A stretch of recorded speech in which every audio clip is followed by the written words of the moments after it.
తండ్రి అయిన దేవుని నామం నుండి ప్రభు అయిన యేసు క్రీస్తు నామం నుండి కూడి చేరి వచ్చిన సహోదరులు పరిశుద్ధులు సేవకులు అందరికీ సంఘానికి వందనాలు తెలియజేసుకునొచ్చు. ఈ సంధ్య వేళ కూడా మనం యథావిధిగా ఈ ఒక దినంలో కొరింథీ పత్రిక ధ్యానం చేస్తున్నాము. దాంట్లో దాదాపు 8వ అధ్యాయంలో ఒక 10 వచనాల దాకా మొన్న చూసాము. ఈరోజు మిగులుతూ ఉన్న వాక్యాలను మనం ధ్యానిస్తాం. ఇక్కడ రాయబడినంతా కూడా ఆ సంఘంలో జరుగుతున్న అన్ని విధమైన అభ్యంతరాలు, భేదములు అన్నీ, అక్కడ వివాహము గురించిన సందేహాలు అన్నీ జరుగుతుంది. అందుకే ఈ 11వ వచనం ఏమంటారంటే 1 అందువలన ఎవని కొరకు క్రీస్తు చనిపోయినో ఆ బలహీనుడైన ఆ నీ సహోదరుడు నీ జ్ఞానమును బట్టి నశించును. అందువలన ఎవని కొరకు క్రీస్తు చనిపోయినో ఆ బలహీనుడైన ఆ నీ సహోదరుడు నీ జ్ఞానమును బట్టి నశించును. అంటే ఒక క్రైస్తవుడు అంటే ఏమన్నా చేయవచ్చు అనే ఒక స్వాతంత్రాన్ని, ఒక అధికారం పొందున్నాడని ప్రతి మనిషి కూడా అలే కదా, నా ఇష్టము నేను చేస్తున్నాను. లోకంలో ఎవరికి అది ఇబ్బందిగా ఉన్నా చూడండి, చాలా రోడ్లు పోతప్పుడు ఫ్రెండ్స్ కలుస్తారు. కలిసిన వెంటనే అక్కడే నడు రోడ్డు నిలిచి మాట్లాడుతూ ఉంటారు. మేము పోయి చూసి ఆరును కొట్టుకొని జరుపుకొని చూసుకోపోవాల్సిందే, అడిగితే అంత రోడ్ ఉంది కదా జరుపుకోపో అంటారు. అంటే ఏం అర్థమో, వాళ్ళకి ఫ్రెండ్స్ కలిసారు, అది ఆనందంలో రోడ్ అయినా ట్రాఫిక్ అయినా బాధ లేదంటారు. వాళ్ళు నిలబడుకొని మాట్లాడుతుంటారు. కొందరు ఫోన్ వచ్చినా ఫోన్ అట్ట నిలబడి మాట్లాడుతుంటారు. అప్పుడు అది వెనకాల వచ్చిన వాళ్ళ ఎమర్జెన్సీ అంబులెన్స్ వస్తారు, ఎమర్జెన్సీ స్కూల్ పోయే పిల్లలు ఉంటారు, కాలేజీకి పోయి ఎంత బాధపడతారు. అయితే వీళ్ళు చేసే చిన్న పొరపాటు వల్ల ఎందుకు ఏమది ఆఫీస్ పోయే వాళ్ళకి చాలా ఆటంకాలు. అయితే దాన్ని ఎవరు ఏం చేయరు. కొందరు కూడా ఎదిరించి అడగలేని పరిస్థితి, ఎవరు ఎటువంటి వాడు ఏం చేయలేము ఎందుకు అని వాళ్ళు తప్పుకొని పోతూ ఉంటారు. అప్పుడు చాలా బాధ వేసింది. అలాగే ఇది లోకంలో జరుగుతూ ఉండేది చూస్తూ ఉంటాము, మనం ఎప్పుడూ హెచ్చరిక పొందుతూ ఉంటాం. అయితే ఒక క్రైస్తవుడు ఏదైనా చేయవచ్చు అనే ఒక అధికారం కలిగిన వ్యక్తిగా ఉన్నాడు. అయితే ఆయన ఒక సొంత అధికారము, ఆయన సొంత ఒక కార్యసిద్ధి, ఆయన కావాల్సిన ఆయన ఇష్టము. అయితే వేరు ఒక సహోదరునికి, తోడు ఉన్న సహోదరునికి అభ్యంతరం కలిగిన ఎడలా అది ఆయన తొట్టిల పాటు అవుట్కైనా సరే దాన్ని ఏం చేయకూడదు, దాన్ని వాడకూడదు. మనకు అధికారం ఉంది కదా, మనకు స్వాతంత్రం ఉంది కదా, మనకు హక్కు ఉంది కదా, మా హక్కు మేము తినకూడదా, తాకూడదా, తినకూడదా అంటారు. అలా కాదు, ఇది లోకరీతిగా సరిపోతుంది. ఎవరు ఏముంది, ఇదేమి ఇప్పుడేమి 76వ స్వాతంత్ర దినోత్సవం వచ్చింది కదా, ఆవిడంటారు ఏమి ఇండియాగా స్వాతంత్రం వచ్చింది, మాకు మాత్రం చేయకూడదా అంటారు. అంటే లోకరీతిగా అన్నీ సరిపోతుందండి. లోకంలో అంతా ప్రభు ఎవరు అడగల. అయితే దేవుని సంకల్పంలో, తీర్మానంలో, ఏర్పాట్లు పిలువబడిన ప్రియుడైన పరిశుద్ధులైన నీకు నాకు చెప్తున్నారు. ఆ సంఘం ఉంది అక్కడ. ఆ సంఘానికి చెప్పేది ఏమంటే చూడండి, బలహీనమైన సహోదరుడు మనసాక్షి బాధపడినట్లు ఏమైనా ఆయన బాధ కలిగే విషయముగా అతని ఆ కారణము చేత ఆయన బాధపడి వేదన పడితే అప్పుడు అతని రక్షణ ఏమవుతుంది? ప్రభు అతని కొరకు ఏమయ్యాడు అని చెప్పాడు కదా. ప్రభు అతని కొరకు ఏమయ్యాడంట, చనిపోయింది కదా క్రీస్తు. అందువలన ఎవని కొరకు క్రీస్తు చనిపోయిను ఆ బలహీనుడైన నీ సహోదరుడు నీ జ్ఞానము బట్టి నశించును. అంటే నాకు జ్ఞానం ఉందని, నాకు తెలివి ఉందని, నాకు రక్షణ కలిగిందని, నా స్వనీతి మాత్రం సొంత నీతిని ఏం చేయలేను, నేను నెరవేర్చకూడదు. అదే చెప్తుంది ఇక్కడ ఖచ్చితంగా చెప్తున్న పౌలు గారు. నీకు అతను బలహీనమైన సహోదరుడు ఆ మనసాక్షి బాధపడి అతను బాధకరమైన విషయానికి గురి అయ్యి ఆయన రక్షణ కొరకు ఆయన వేధించబడితే, అయ్యో ఇది ఇలా ఉందే, ఇది విశ్వాసించలేకపోతున్నానని బాధపడినప్పుడు ఆ బలహీనమైన సహోదరుని ఒక ఉన్నది ఏమంటారు, ఆయన ఒక ఆశ ఉణర్చికలంటే ఏమి మనస్సాక్షి, ఆలోచన, ఆయన ఒక ఆలోచన ఆయన కలిగిన ఆయనకు ఒక ఆలోచన ఎంత లోతుగా ఆయన హృదయం బాధ పెట్టింది కదా ఆయన ఆలోచన. మనం చేసే ప్రతి పని వల్ల ఒదిగిన మనము మనం చేసే పొరపాటు వల్ల అతన్ని చాలా దీర్ఘంగా లోతుగా ఆలోచించినప్పుడు అతని హృదయం చాలా వేదన పడుతుంది కదా. అప్పుడేమంటాడు, అతని యొక్క ఆత్మీయమైన ఎదుగుదలకి మనం అడ్డుగా అయిపోతాం కదా.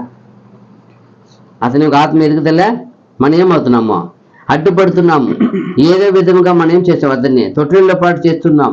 కావున మనకు కలిగిన అధికారము ఒకడు తొట్టిలుట కానీ, ఒకడు పడిపోటు కానీ, ఒకడు నశించుట కానీ, ఒకడు రక్షణ కోల్పోటు కానీ, అలాంటిది ఏం చేయకూడదు, మన అధికారాన్ని దాన్ని వాడకూడదు అని పౌలు కూడా ఒక ఆలోచన. పౌలు ఒక ఖండితమైన ఒక హెచ్చరిక కూడా చెప్పవచ్చు.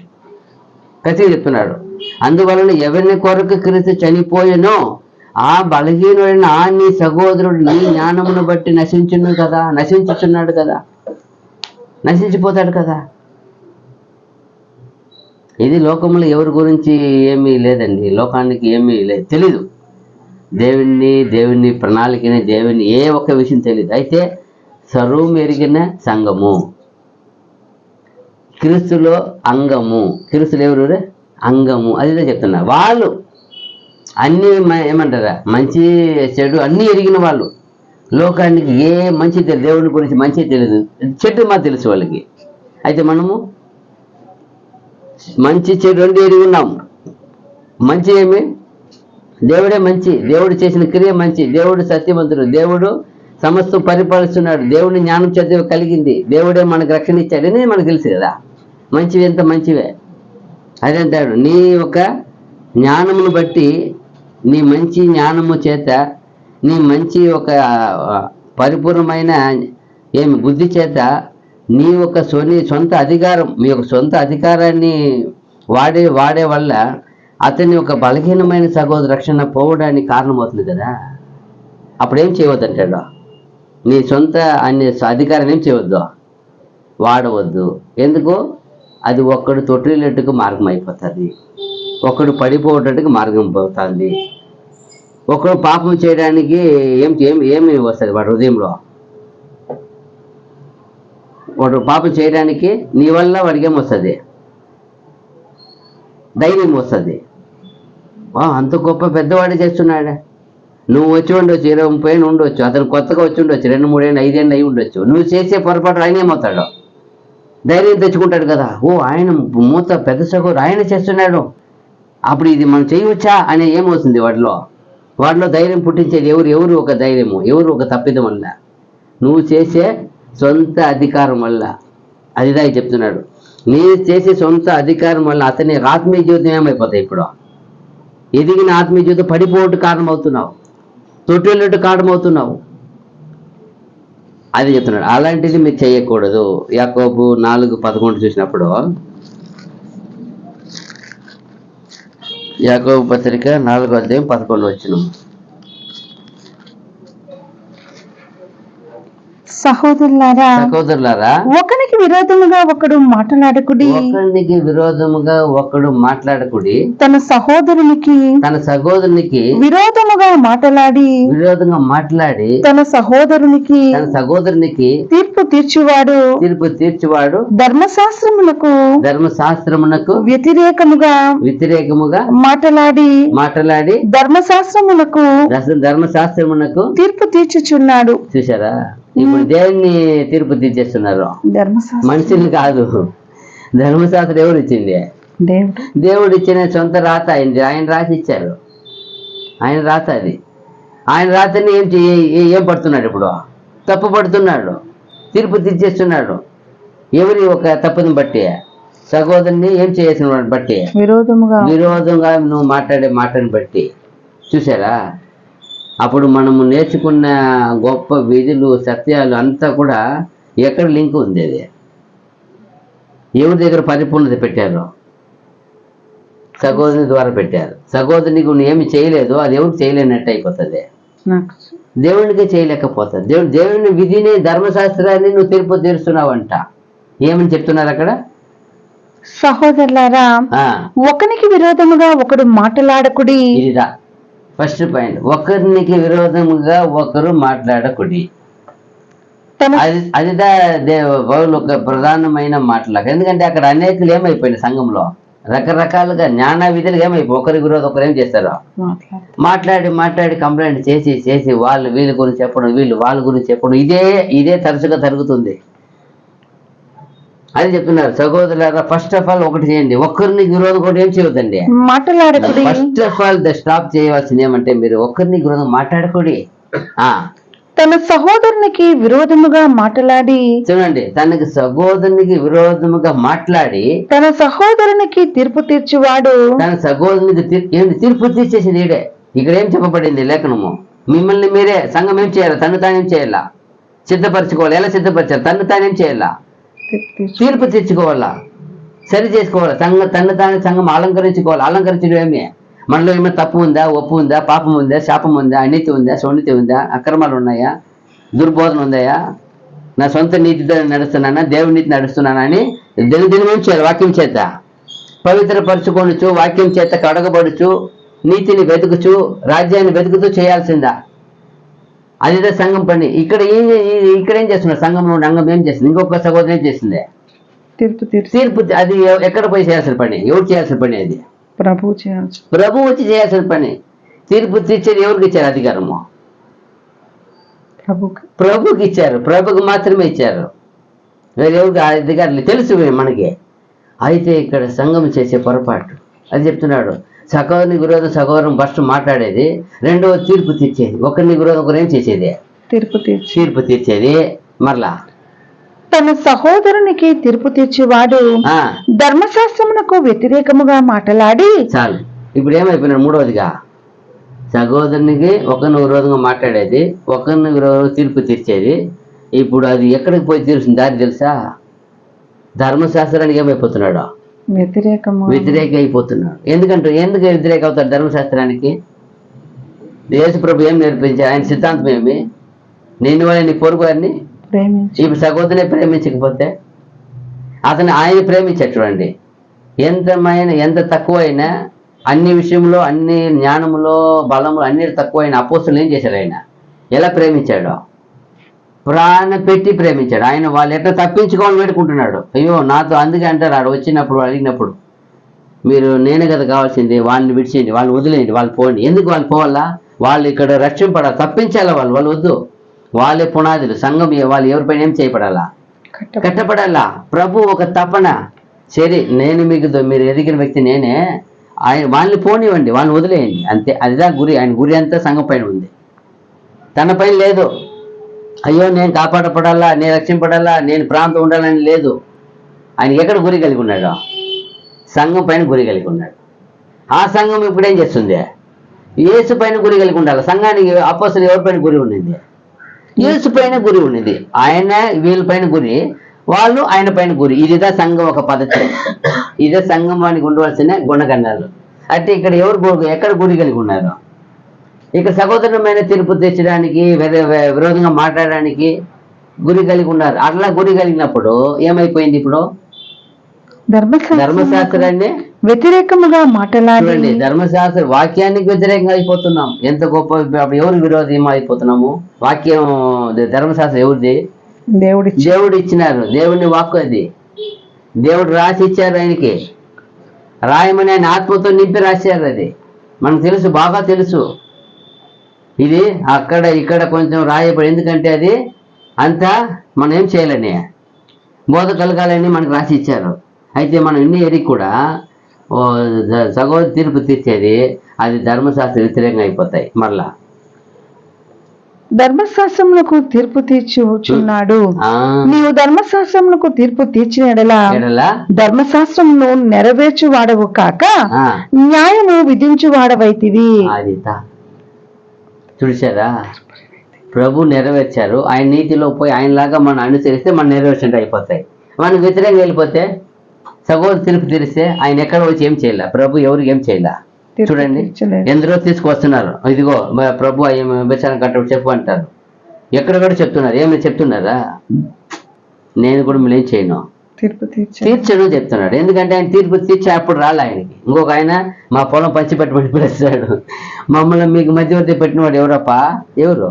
ఆ పనికి రాలేదు ఆయన. ఆదితో ఎరగల. ఓ సంగమా, దేవుణ్ణి ప్రియులారా, మనం ఎరగవలసింది ఏమంటే ఎవరిని గురించి తీర్పు తీర్చకూడదు. అవకాశం వచ్చేస్తుంది, మనం న్యాయ నీతి మాట్లాడడానికి మనకు పొంగుతుంది. అయినను దేవుని వాక్య ప్రకారం అంచుకోవాల్సిందే. దేవునితో మాట్లాడకూడదు. అయ్యో దాన్ని చూసినప్పుడు తట్టుకోలేకపోయినా ప్రభువా తండ్రి, అయితే నువ్వే కదా సమస్య తీర్పు తీర్చేవా, తీర్పరి నువ్వే కదా, సర్వాధికారి ఆయన కదా, తండ్రి కదా. ఆయన ఇచ్చాడు కుమారునికి అధికారం. ఆ అధికారంలో మన నమ్మకం ఉంటే మనకు వస్తుంది. ఆ అధికారంలో ఆయన పంచి మనకి ఇస్తాడు. అప్పుడు ఆ అధికారం పొందుకొని ఇక్కడేం చెడు ఎవరిని నో జడ్జిమెంట్, నో తీర్పు చేయకూడదు. మళ్ళీ తర్వాత రోమా 14:15 వచనం. రోమా పత్రిక 14 అధ్యాయము 15 వచనం. 14-15. నీ సహోదరుడు నీ భోజనం మూలముగా దుఃఖించిన ఎడల నీవికను ప్రేమ కలిగి నడుచుకుని వాడవు కావు. ఎవని కొరకు క్రీస్తు చనిపోయినో, ఎవరి కొరకు చనిపోయినో అతని వాణిని నీ భోజనం చేత పాడు చేయకము.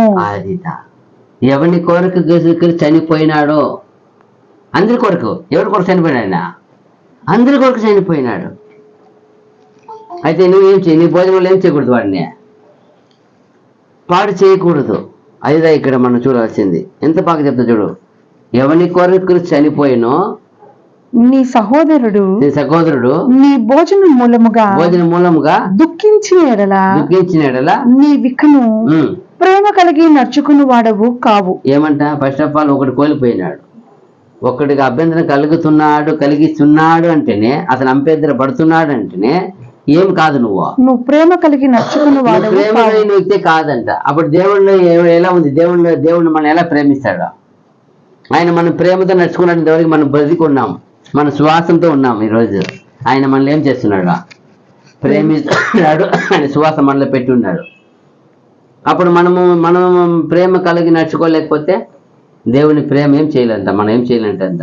నువ్వు ప్రేమ కలిగిన వాడు కావు. తర్వాత ఎవని కొరకు క్రీస్తు చనిపోయెను వానిని నీ భోజనము చేత పాడు చేయకము. చూసారా? నీ భోజనం వల్ల వాడు పాడు చేసేస్తున్నావే. చూసారా? నీ భోజనం వల్ల పాడు చేస్తావా? అది చెప్తున్నా. ఇప్పుడు ఏం చేయాలి మనము? చిన్నదైనా అయ్యో భోజనమే కదా, నా ఇష్టం, నేను తినకూడదా? తిను. అయితే నీ భోజనము నీ సహోదరు చూస్తుండగా వాడికి అభ్యంతరం కలిగే విధంగా ఉండకూడదు. వాడి రక్షణ కోల్పోయే విధంగా ఉండకూడదు. ఈ దేహం ఇచ్చింది దానికి కదా, అన్నపానం పుచ్చుకుంటే కదా ఈ దేహం ఇచ్చారు భూమిలో, దానికి కదా పండి. అయితే అది ఎలా ఉండాలా? అల్లాడి చూస్తున్నాం మనం, దానియేలుని చూస్తున్నాం. ఎంత గొప్ప రాజభోజనం దొరికింది. అయ్యో రాజభోజనం దొరికింది అని తినలే, ఆయన ఎంత తెలుసు కదా. ఆయన ఆల్రెడీ ఎక్కడ పుట్టినవాడు? ఎక్కడ పుట్టినవాడు? రాజభవన్లో పుట్టి పెరిగిన వ్యక్తే కదా. ఆయన సామాన్యుడు కాదు కదా, మంచి ఉన్నత మనిషే కదా. ఆయన తెలుసు కదా. అయితే అక్కడ రాజభోజనం వచ్చినా కూడా వద్దంటాడు. ఎందుకో? ఆహారం వల్ల ఏమి నేను కలగకూడదు. దేవుణ్ణి కోరకు నాకు వద్దు, ఈ శరీరం వద్దు. అదిదా ఎంత భక్తి ఉండాలా, ఎంత దేవుని ఎట్లా ఆయనకు కలిగిన ఒక వైరాగ్యత చూడండి, భక్తి వైరాగ్యత.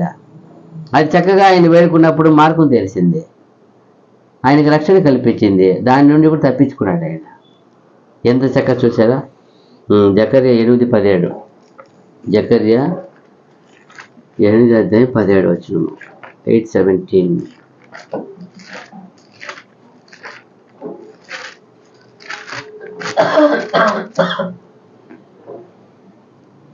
తన పొరుగువాని మీద ఎవడను దుర్యోచన యోచింపకూడదు, అబద్ధ ప్రమాణము చేయ నిష్టపడకూడదు.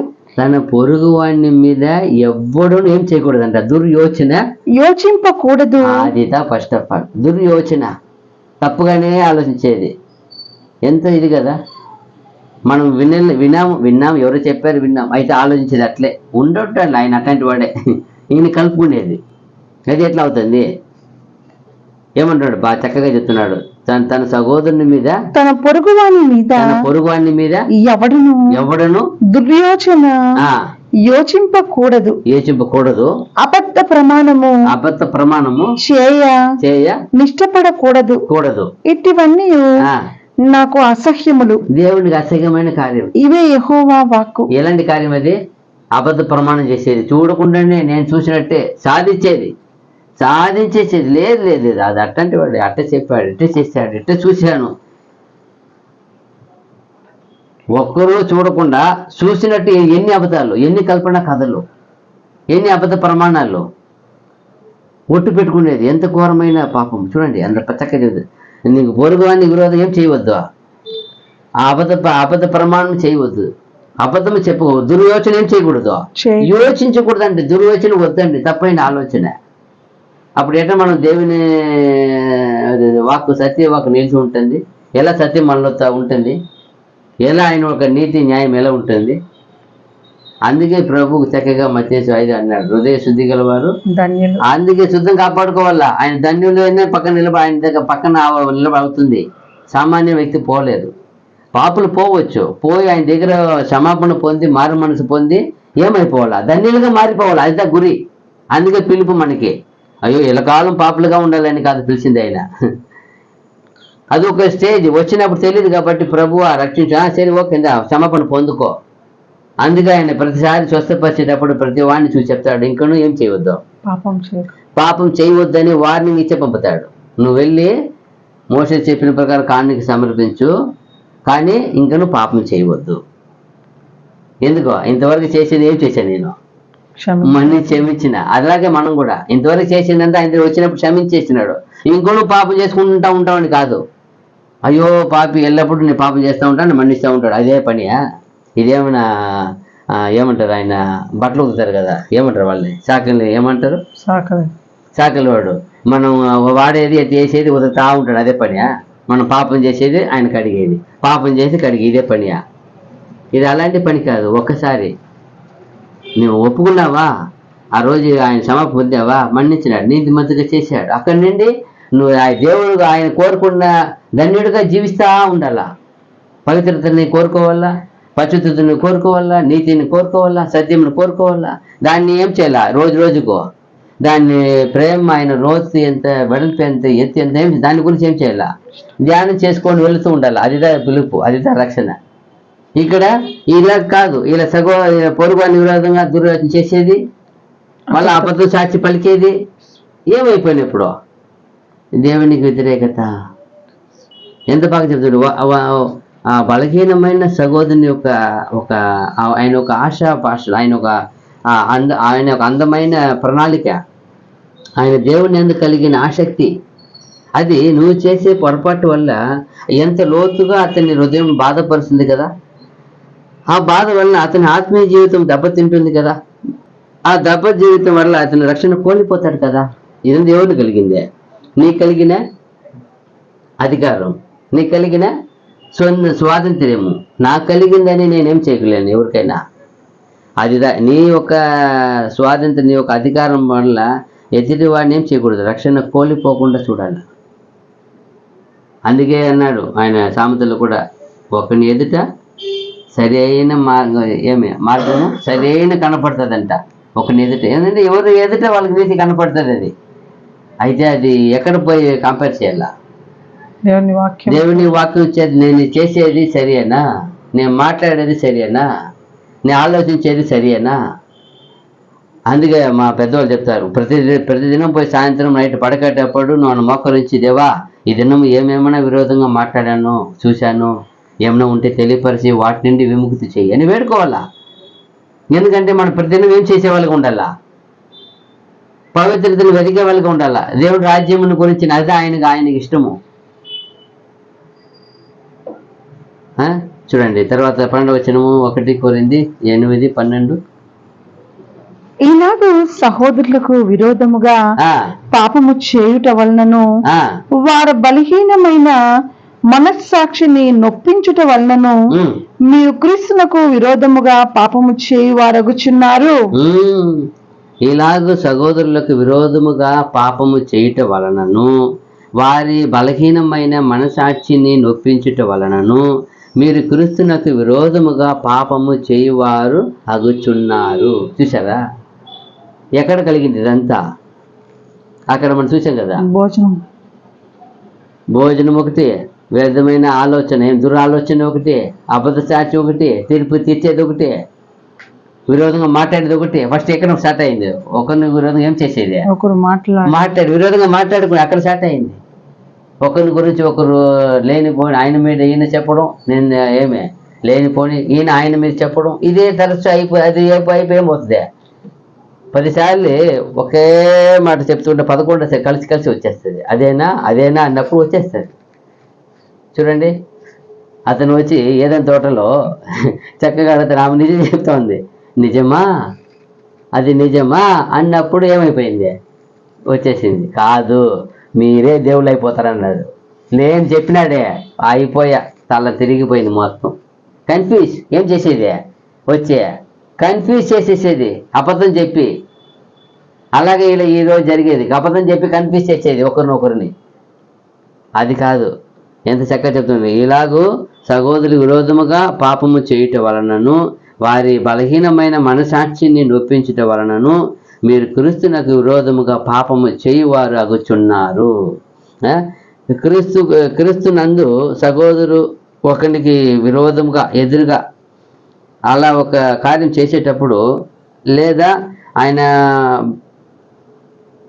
బలహీనమైన మనసాక్షిని నొప్పించుట వలనను అది ఒక సాధారణ కార్యం కాదు. సాధారణంగా అనుకోండి, చాలామంది ఒక్కొక్కరిని ఏడిపించేది, దుఃఖపరిచేది, వాళ్ళ మీద ఒక నింద వేసేది, అది ఏమనుకోండి ఏమైపోతుంది ఈరోజు? అది ఒక సాధారణ కార్యం అనుకుంటారు. అయితే అది ఎలాంటి కార్యం? ఇది ఒక సాధారణ కార్యం అని తలంచుచున్నారు. ఇది క్రీస్తునికి విరోధముగా పాప కార్యము. ఏ కార్యం అన్నారు అక్కడ? మీరు చేసేది క్రీస్తునికి విరోధ పాప కార్యం. అది ఈరోజు అది ఒక ఏమైపోయింది? లోకములు ఉన్నట్టు అది ఒక్కొక్కరి మీద ఒకరు నింద వేసుకునేది, తప్పు చెప్పుకునేది, అలా అయిపోయింది ఈరోజు తప్పుగా. అది ఒక సాధారణంగా ఒక అలవాటు అయిపోయింది. ఒకరి మీద ఒకరు చెప్పడం, ఒకరిని మీరు ఒకరు లేనిపోయి, ఇదంతా అదే. ఇది ఏమో చాలా మంది లోకల్ అది సాధారణం. లోకములు పోయి అబద్ధం చెప్పకూడదని అవుతారు. అబద్ధం చెప్పకూడదంటప్పా. ఈయన ఎక్కడి నుంచి వచ్చాడు? ఈయన యేసు ప్రభును గాంధీనొప్ప అంటారు. ఎందుకో? ఆ కాలంలో ఉండాల్సిన వ్యక్తి ఈ కాలం ఎందుకు వచ్చినావని వాళ్ళు అనేది ఏమే, నువ్వు అక్కడ ఉండాల్సిన వ్యక్తి ఇక్కడ ఎందుకు వచ్చావు? ఇక్కడంతా బిజినెస్ నేక్ అంటారు. ఏం బిజినెస్ నేక్ అంటే ఏం చెప్పండి? అబద్ధాలే చెప్పేది, అబద్ధమే మోసం చేసేదే బిజినెస్ నేకు. లేనిది ఏమి లేదు. మా కళ్ళ ముందర మేము చూసాం. మేము అప్పుడు పని చేస్తున్నాము ఒక 15 ఏళ్ళ ముందు. ఆ పక్కన ఒక చిన్న చెరువు ఉన్నది అంతే. ఆ అపార్ట్మెంట్, పెద్ద అపార్ట్మెంట్ వేసాము, మార్బుల్ గ్రైండ్ కడుతూ ఉన్నాం.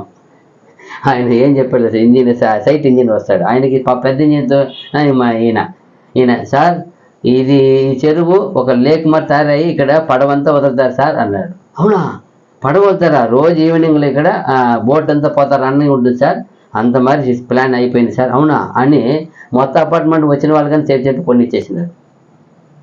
కొన్ని చేసి లాస్ట్ రోడ్ వేసినారు. ఏమి చేయాలి? అట్లాగే ఉంది. ఈ రోజుకి అట్లా ఉంది అది. ఆయన అమ్మేది ఎలా అమ్మినారా? అప్పుడు అన్నారు ఆయన, సార్ ఏం సార్ మీ సేల్స్ ఎగ్జిక్యూటివ్ ఇలా చెప్పారు కదా. అవునా, మాకు తెలియదే, అదంతా రూల్స్ లేవే అన్నారు. లాస్ట్లో ఎప్పుడు అదే ఓపెనింగ్ వచ్చినారే అప్పుడు అడిగినారు. అప్పుడు అతను లేడు. ఎవరు? సేల్స్ ఎగ్జిక్యూటివ్ పని పెట్టినాడు, అతను లేడు. తెలియదు, ఇదంతా నీకు, నువ్వు చెప్పేది చేసి చెయ్యి, నువ్వు నీ పని అయిపోయి నువ్వు వెళ్ళిపో, మేము మాట్లాడుకుంటా అంతే. చూడండి, ఇది లేక్ వస్తుంది. అక్కడ లేక్ బాగా పడవలుతారు. రోజు ఈవినింగ్లో టూర్ మరి తిరగవచ్చు. ఎంత ఆశ చూపించేదో. ఏమి ఇదంతా బిజినెస్ లేకు, బిజినెస్ అంతే. ఇది లోకంలో అబద్ధం. ఇది ఇక్కడ అదే చెప్తున్నాడు. ఏం చేయకూడదంట?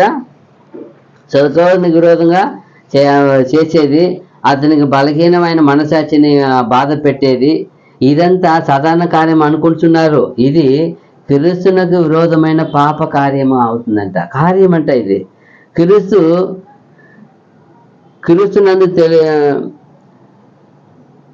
క్రీస్తునందు ఎంచుకోబడిన ఒక సహోదరుడు ఎదురుగా మాట్లాడేది ఏ ఒక్క కార్యమైనా క్రీస్తునికి ఎదురుగా చేసే కార్యంగా ఎంచబడుతుందంట.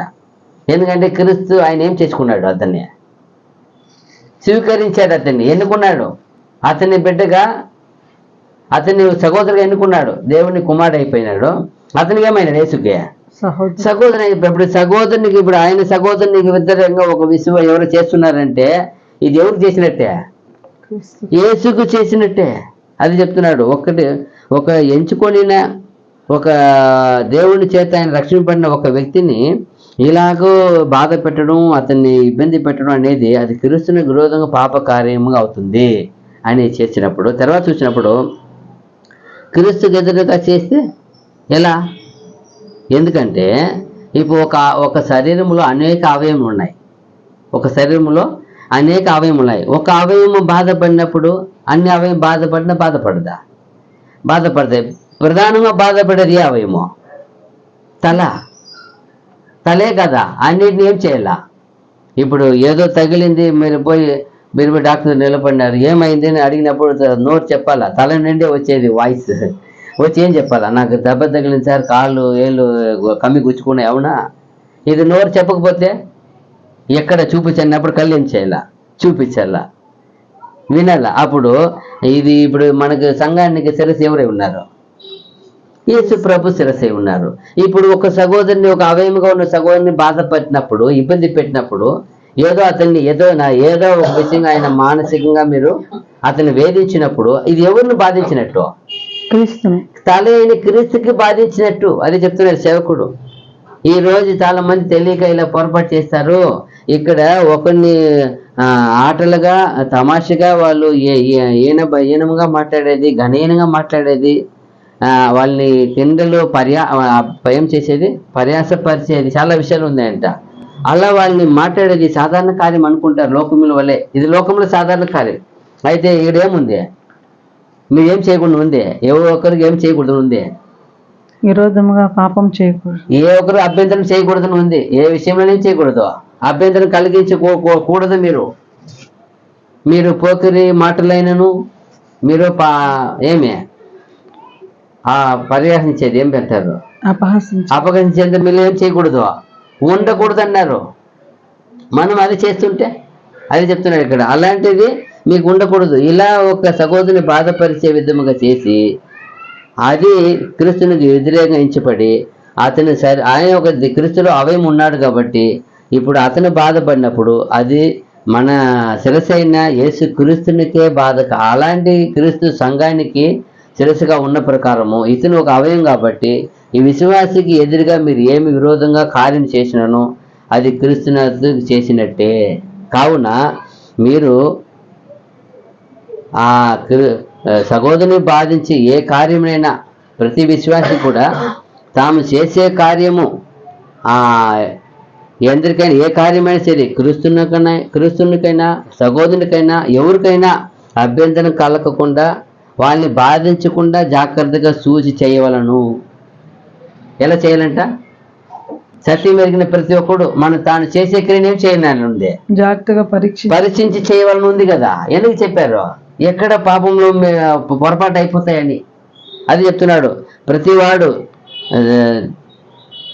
దేవుడి చేత ఏర్పాటు చేయబడిన ప్రతి సహోదరుడు ఒక సహోదరు విరోధంగా ఏ కార్యమైనా ఏదైనా చేస్తే అది క్రీస్తునందు ద్వారా క్రీస్తునికే బాధ కలుగును కనుక ప్రతివాడు ఏ క్రియ చేయనో ఆ క్రియని ఎవరికైనా క్రీస్తునికైనా సహోదరుకైనా ఎవరికైనా అభ్యంతరం కలగకుండాను బాధ కలగకుండాను సరిచూసి శోధించి చేయవలను. అక్కడ లేదు, ఆ కార్యం లేదు, నాకు ఇష్టము నేను చేస్తున్నారు. అదే చెప్తున్నాడు ఇక్కడ. బాధపడుతున్నాడు పౌలు గారు. ఇలా చేసి తగునా? ఇదేనా క్రీస్తు సంఘానికి? ఇదేనా? చూడండి మత్తయి సువార్త 18:10 చూసినప్పుడు, మత్తయి సువార్త 18వ అధ్యాయము 10వ వచనము, మాథ్యూ 18:10.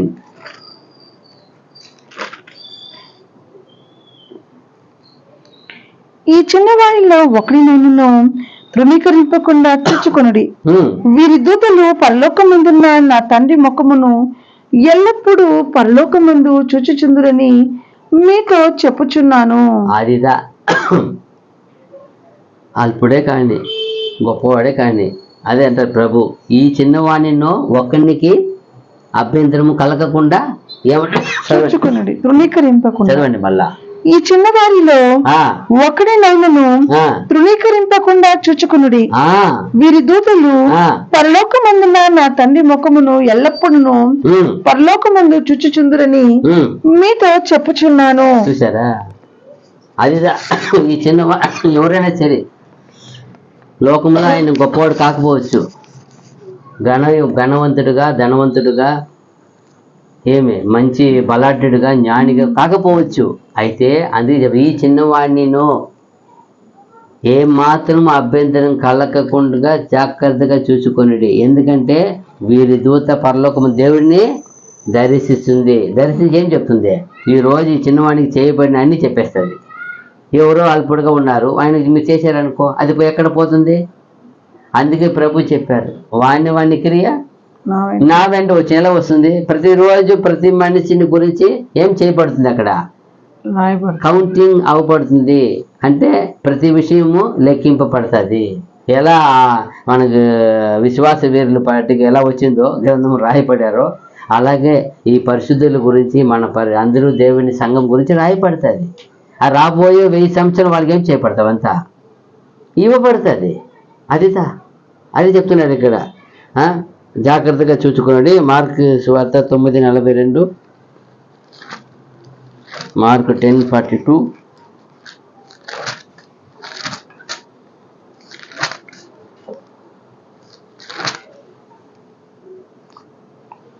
నా యందు విశ్వాసం ఉంచు ఈ చిన్నవాడిలో నొకని అభ్యంతరపరచువాడెవడో వాడు మెడకు పెద్ద తిరగటిరాయి కట్టబడి సముద్రములో పడవేయబడుట వానికి మేలు. చూసారా?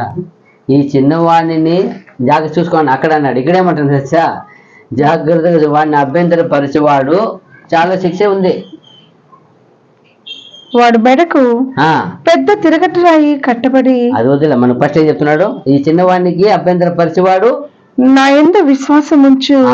అక్కడ కరెక్ట్గా చూడాలి. నా యందు విశ్వాసం ఉంచు. దేవుని పిల్లలు, దేవుని యందు విశ్వాసం ఉంచిన, ప్రభువును విశ్వాసం ఉంచిన అందరినీ ఈ చిన్నవారిలో ఒకని అభ్యంతరపరచువాడు ఎవడో. చాలు, అదిదా. ఎవడు అభ్యంతరపరచకుండా ఈ నా యందు విశ్వాసం ఉంచిన ప్రతి చిన్నవాడు దేవుని బిడ్డగా. అందుకే ఒక చోట ఉంది కదా, నిన్ను ముట్టువాడు నా కన్ను పాపని ముట్టిన వాడు అంటాడు దేవుడు. ఎందుకు చెప్తాడు అన్నమాట? ఎవరైతే తండ్రి అయిన దేవుడిని మీద విశ్వాసం ఉంచారో, ప్రభు ద్వారా ఆయన విశ్వసించారో, అతనంతా కుమారుడు అయిపోయినాడు. తన కుమారుని ఎవరన్నా కొట్టు చూస్తారు? ఎవరన్నా తండ్రి ఎదురుగా కుమారుని పడితే ఏమంటారు? నా మీద పడిన అంటారు తప్ప తండ్రి బిడ్డని ఏం చేయబడతారో. అప్పుడు దేవదేవుడు సర్వను సృష్టించిన సర్వోన్నతుడైన మగగండువైన తండ్రి ఆయన పిల్లలుగా స్వీకరించుకున్న వాళ్ళ మీద ఎవరన్నా అభ్యంతరం కలగజేస్తే అది ఎంత నేరము, ఎంత ఎంత ఎంత ఘోరమైన పరిస్థితి వాళ్ళకి. అది చెప్తున్నాడు, జాగ్రత్త. తండ్రి వాళ్ళ కొరకు ప్రణాళిక వేసి వాళ్ళని కొరకు కూడా రక్షణ కలిపి ప్రభును రక్తం చిందించారు కదా. అది మనం ఎప్పుడు గుర్తుపెట్టుకోవాలా. అది చెప్తున్నాడు ఇక్కడ. ఆ చిన్నవాడికి అభ్యంతరం కలగజేయవాడు చాలా చాలా దండన. అప్పుడు జాగ్రత్తగా ఉండాలి. ఆ చిన్నవాడికి ఎవరు ఉన్నారో మనం జాగ్రత్తగా ఉండాలి. మనకు తెలుసు కాబట్టి, మనకు తెలుసు కదా, మనకు తెలిసిన సత్యం ఎవరైనా ఉండొచ్చు. అప్పుడు మనం జాగ్రత్తగా ఉండాలా. ఎవరి గురించి మనకు తీర్పు వద్దు, మాటలు వద్దు, ఎవరి గురించి ఏమి వద్దు, అబద్ధత ఏమి వద్దు. అప్పుడు మనం దేవుని నీతి నెరవేర్చిన వారు ఏంటవుతాం? చూడండి, 1 కొరింథీ 10:32-33 వచ్చినారు. 1 కొరింథీ 10:32-33. యూదులకైనను గ్రీసు దేశస్థులకైనను దేవుని సంగమునకైనను అభ్యంతరము కలగ చేయకుడి. ఏమంటున్నాడు? ఎవరికంట? యూదులకైనను గ్రీసు దేశస్థులకైనను దేవుని సంగమునకైనను. అంటే ఏమర్థము? వీళ్ళంతా ఎవరు? యూదులు ఎవరు? ధర్మశాస్త్రాన్ని ఏం చేసిన వాళ్ళు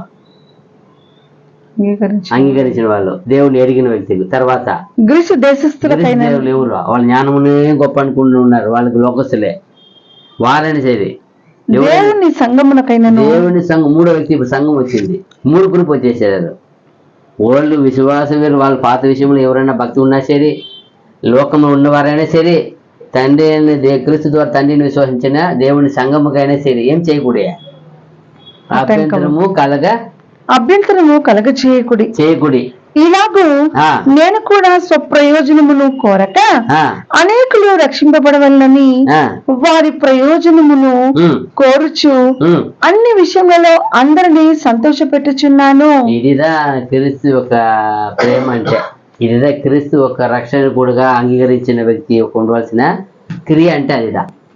నేను కూడా అలాగనే ఏం చేస్తున్నాను, ఇలాగూ నేను కూడా స్వప్రయోజనమును, అదిదా సొంత ప్రయోజనం, నా ఇష్టము సొంత ప్రయోజనం, స్వప్రయోజనము నా ఇష్టము, నాకు అనిపించింది ఉండండి, నాకు అనిపించింది, నేను అనుకున్నాను, నేను చెప్పాను, నేను చేశాను, నేను అనుకునేది కాదు సోదర సోదరి. యేసు ప్రభు ఏమన్నారు, తండ్రి దేవుడు ఏమి అనుకోని చెప్పారు, ఆ వాక్యానికి సంబంధించి ఉండాల మన జీవితం, మన మాటలు దానికి పోల్చి ఉండాలా. నేను అనుకునేది ఒక తీర్మానం అనుకుంటే నాది సరిపోతుందా? నేను రేపు కాదు మాకు ఎప్పుడో దేవుడు పిలిస్తే మట్టి అయిపోతుంది, నాదేముంటుందా? నా మాట నిలుస్తుందా? రాసి పెట్టేసిపోతే ఉంటుందా? ఉండదు కదా. అది ఈ మాట ఎన్నటికీ జీవించే మాట కదా ఇది.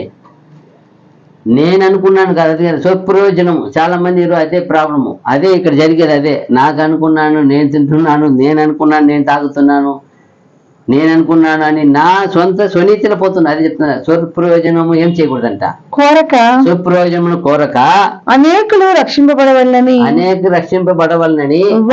వారి ప్రయోజనము కోరుచు. చూడండి, ఎవరైనా సరే ఎదుటి వాడిని ప్రయోజనం కోరుకోవాలా. అందుకే అన్నారు ప్రభు కూడా, మీరు ఏం మాట్లాడినా దాంట్లో ఏముండాల, తండ్రికి మగిమ ఉన్నట్టుగా మాట్లాడాలి. మీ మాటలు ఏముండాలా, ఉప్పు వేసిన సారమంతగా రుచికరంగా ఉండాలంట. మీరేం మాత్రము నోటి నుండి ఏం రాకూడదు, క్రియ అయినా ఎవరికి ఏం చేయకూడదు, అభ్యంతరం కలగ చేయకూడదు, ఆటంకపరచకూడదు. ప్రయోజనం చేయాలా, మాట్లాడేది ప్రయోజనంగా మాట్లాడాలా, చూసేది ప్రయోజనంగా ఉండాలా, తండ్రికి మగిమగా చూడాలా, తలంచేది, ధ్యానించేది, తినేది, తాగేది, మనం ధరించేది, మనము యావత్తును ఈ శరీర దేహం నుండి వచ్చే ప్రతి ఒక్కటి ఆయనకేమి ఉండాలా, మహిమగా ప్రయోజనంగా ఉండాలా. ఈ తండ్రికి ప్రయోజనం ఉందా? ఈరోజు బిజినెస్ అని ఎన్ని ఎన్ని ఎన్ని ఎన్ని ఎంత ఘోరంగా అయిపోయింది. అలాంటిది కాదు దేవుని బిడ్డల మనకి చెప్పింది, అట్ట కాదు. ఈ ప్రభు ఏం చేయాల, స్వప్రయోజనం కోరుకోవాలా, తండ్రి స్వప్రయోజనం కోరుకోవాలా, అపోస్తులు స్వప్రయోజనం కోరుకోవాలా. కోరే ఈ సంఘం ఆ సేవకుడు కూడా చెప్తున్నాడు, నేను అనేకులు స్వప్రయోజనం కోరక అనేకులు రక్షింపబడవాలని. చూడండి, అనేకులు రక్షింపబడవాలని వారి ప్రయోజనమును కోరుచు అన్ని విషయములలో అందరినీ సంతోషపెట్టుచున్నాను. అదిదా అండి క్రీస్తు ప్రేమ అంటే.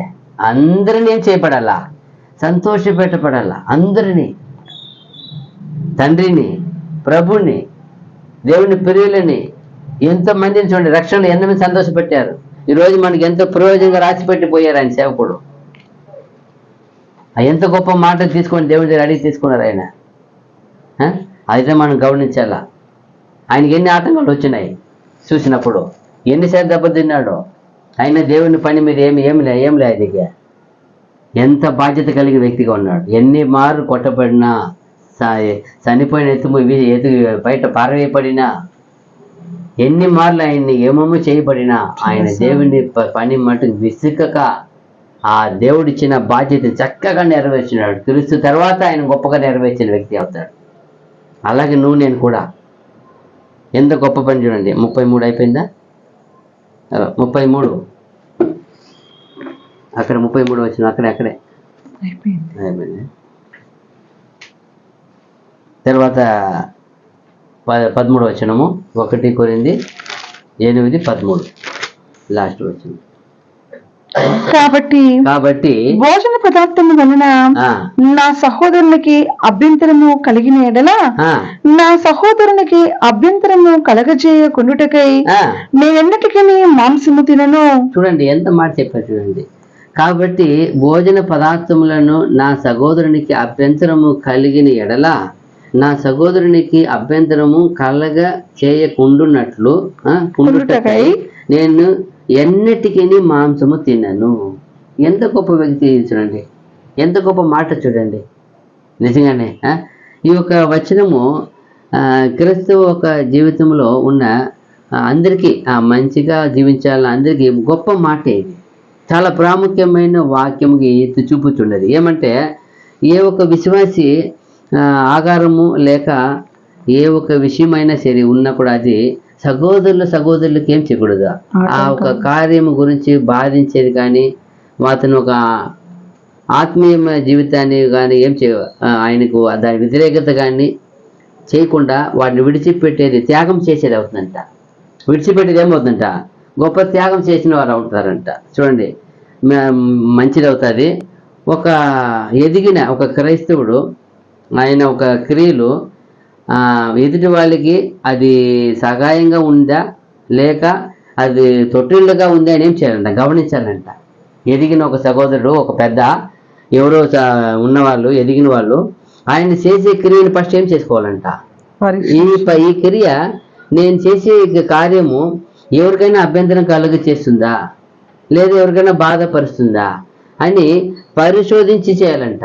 అప్పుడే అంత మన ఎదిగినది. కానీ ఇప్పుడు ప్రభు ఎంత చక్కగా ఒక్కొక్క క్రియను ఏం చేశారు, ఒక కార్యముని వెతికి ఏం చేశారు, అక్కడక్కడ చూసి ఏం చేశారు, వాక్యం ఎలా రాయపడింది, నన్ను గురించి ఏం చెప్పబడింది, ఎప్పుడు ఏం చేయాలా, ఏ ప్రవచనం ఎప్పుడు రెడీ ఏం చేస్తారు, ఎప్పుడు దాని మీద గురి కలిగి ఉన్నారు ఆయన.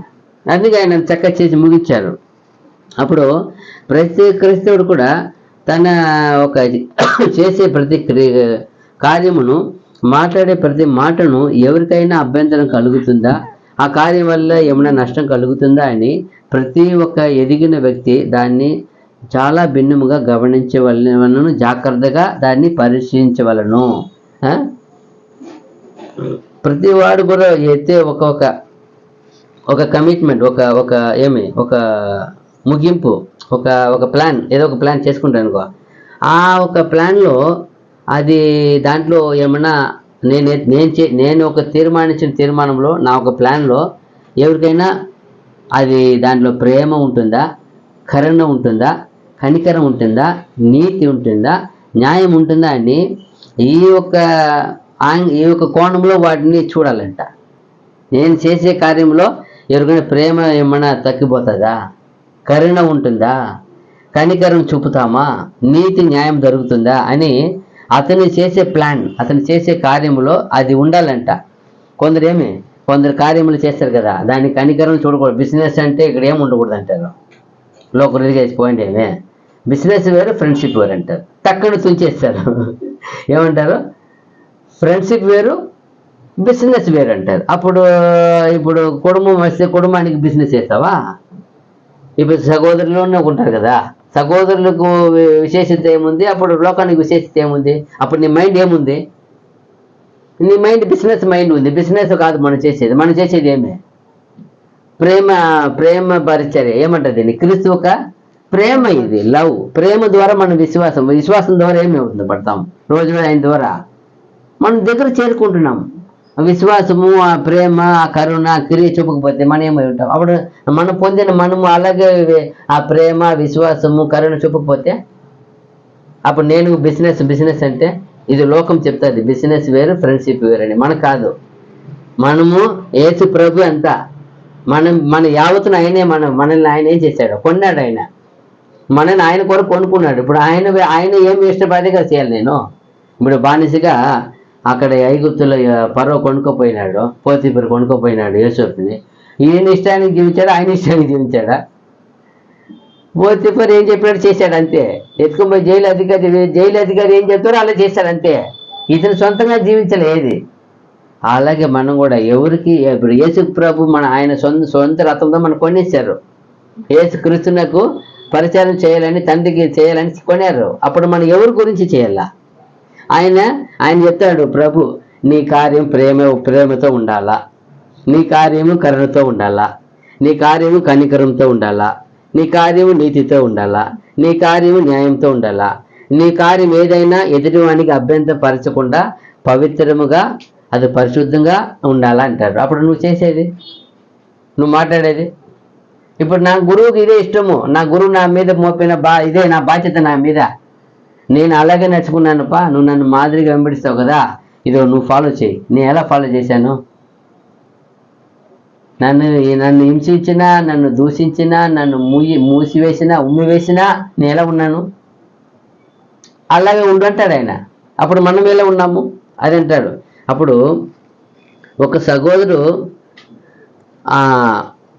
మాంసాహారం భుజించేది ఇంకొక సహోదరునికి తొట్టిల్లుబాటుగా ఎర్రబాటుగా ఉన్నప్పుడు ఆ మాంసము భుజించకుండా ఉండేదే మంచిదని పౌలుగా చెప్తున్నాడు. ఎందుకంటే ప్రతి వారు కూడా తన రక్షణ ఎలా కాపాడుకున్నాడు, అలాగే ఎదుటి వారి రక్షణ కూడా ఏం చేయాలంట?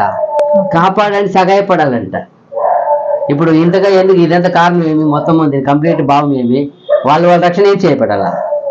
కాపాడపడాలి. అప్పుడు నీ రక్షణ కాపాడబడినట్టు మనకు తెలిసి మన సగోదర రక్షణ కోల్పోయేది మనకి అది అభ్యంతరం అవుతాయి కదా, వాడికి అభ్యంతరం. అప్పుడు వాడి రక్షణ ఏం చేయబడాలి? మన వల్ల కాపాడపడాలా. అది చెప్తాడు. అప్పుడు ఆ రక్షణ కాపాడపడాలంటే నేను వాడిని కొరకు మాంసం భుజించుకొని ఉండేది మంచిది అంటారు. అంటే ఒక విషయం ఎగ్జామ్ చెప్పి మాంసం అక్కడ వచ్చింది ఆ పరిస్థితి. ఈరోజు ఇక్కడ ఎన్నో విషయాలు ఉన్నాయి కదా, చూసారా? రోమ 14:13 చూసినప్పుడు, రోమపత్రిక 14:13 14:13 రోమన్. కాగా మనం ఇక మీదట ఒకనికొకడు తీర్పు తీర్చుకుందుము, ఇదియుగాక సహోదరునికి అడ్డమైనను ఆటంకమైనను కలగజేయకుందుమని మీరు నిశ్చయించుకొనుడి. అదిదా కాగా ఇంకా మీదట మనం ఏం చేయకుండా ఉండాలంటారు? ఒకనికొకడు తీర్పు తీర్చుకుందు, ఒకడు తీర్పు తీర్చుకుందుము, ఇదియుగాక సహోదరునికి అడ్డమైనను ఆటంకమైనను కలగజేయకుందుమని మీరు నిశ్చయించుకోవాలంట. ఇదే ఈ రోజు సంఘంలో పొరపాటు. నిశ్చయించుకున్నామా లేదా? ఆ కాలంలోనే పౌలు వార్నింగ్ ఇస్తున్నారు సంఘానికి, మీరేం చేయండి, దయచేసి నిశ్చయించుకోండి. సహోదరునికి విరోధంగా ఏం చేయకూడదు, మనము ఏం చేయకూడదు, అడ్డమైనను ఆటంకమైన ఏదో ఒకటి కలగ చేయకూడదు అంటాడు. ఏ ఒకటి కలగ చేయకుండా తీర్పు తెచ్చుకుని, అదిదా ఇక్కడ చెప్పబడింది.